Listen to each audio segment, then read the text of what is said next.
ম্যাডামের ক্লাসের মজার ঘটনা। একটি সুন্দর সকালে ক্লাস শুরু হয়েছে। শিক্ষার্থীরা তাদের ডেস্কে বসে।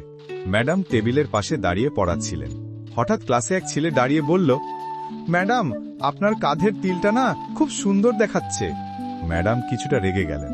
মুখের ভাবই বলছিল, এই বেয়াদব ছেলে। কি বললি? ক্লাস থেকে বের হয়ে যা, আগামী 5 দিন যেন তোকে ক্লাসে না দেখি। ছেলেটি লাজুকভাবে সরে গেল। ম্যাডাম আবার পড়ানো শুরু করলেন।